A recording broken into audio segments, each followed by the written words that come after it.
Hi friends, మనం Zedpay యాప్లో recharge చేసేటప్పుడు అప్పుడప్పుడు సర్వర్ డౌన్ వస్తుంది.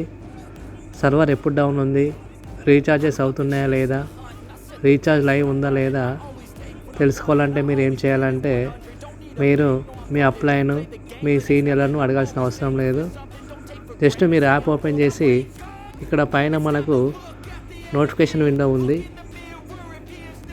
ఇక్కడ పైన మనకు బెల్ సింబల్, ఇక్కడ పైన మీకు బెల్ ఐకాన్ కనిపిస్తుంది.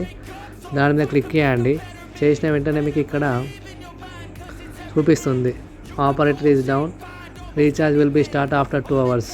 ఇక recharge live now, operator down, live now. ఈ విధంగా మీరు ఇక్కడ చూసుకోవచ్చు. రీఛార్జ్ లైవ్ నవ్, అప్పుడు మీరు రీఛార్జ్ చేసుకోవచ్చు. ఒకవేళ డౌన్ ఉందా చూసుకోండి, అది ఎప్పుడు మళ్ళీ రీస్టార్ట్ అవుతుంది, 2 hours తర్వాత రీస్టార్ట్ అవుతుందని ఇచ్చాడు ఇక్కడ. ఈ విధంగా మీరు మీ అప్లైన్కు ఓకే అడగాల్సిన అవసరం లేదు. మీ అప్లైన్ కూడా ఏం చేయలేడు. సర్వర్ డౌన్ ఉంటే అతను కూడా సర్వర్ డౌనే ఉంటుంది. కాబట్టి మీరు ప్రతి మాటికి మీ సీనియర్లకు ఫోన్ చేయడం, మెసేజ్ చేయడం అలా చేయకండి. జస్ట్ ఇక్కడ నోటిఫికేషన్స్లో మీరు చూసుకోవచ్చు.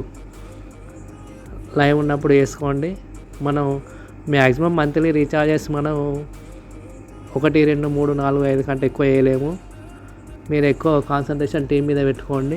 టీం బిల్డప్ చేసుకోండి, మంచి ఇన్కమ్ తీసుకోండి. ఆటోమేటిక్గా మనకు 1-2 monthsలో మనకు రీఛార్జ్ 24/7 అయ్యే అవకాశం ఉంది. మన ఓన్ ఏపీఐ కూడా తయారు చేస్తున్నారు. కాబట్టి 1 month ఓపిక పట్టండి, చాలా మంచి ఫ్యూచర్ ఉంటుంది. చిన్న వాటికి నెగటివ్ అయ్యి మీరు స్కిప్ అయితే మీరే లాస్ అవుతారు. ఇప్పటికీ స్టార్టింగ్లో ఉన్న వాళ్ళు చాలా ఇన్కమ్ తీసుకుంటున్నారు. డైలీ 2000 నుంచి 10,000 వరకు ఒక్క రోజులో తీసుకుంటున్నారు. కాబట్టి వాళ్ళకి ఇంకా స్టార్టింగ్లో చాలా ప్రాబ్లమ్స్ ఫేస్ చేస్తారు. అయినా కూడా వాళ్ళు అలానే దాన్ని సిస్టమ్ను అంటిపెట్టుకొని ఉన్నారు. కాబట్టి ఈరోజు ఇన్కమ్ తీసుకుంటున్నారు. మీరు కూడా చిన్న వాటికి నెగిటివ్ అయితే మీరు కూడా ఫ్యూచర్లో చాలా ఇన్కమ్ కోల్పోతారు. మీరు ఫస్ట్ చేసుకోవాల్సిన పని టీం బిల్డ్ చేసుకోండి. సర్వీసెస్ అనేవి ఆటోమేటిక్గా వస్తాయి. 24/7 లైవ్ కూడా ఉంటుంది మనకు. కాబట్టి ఈ విషయాన్ని గమనించండి.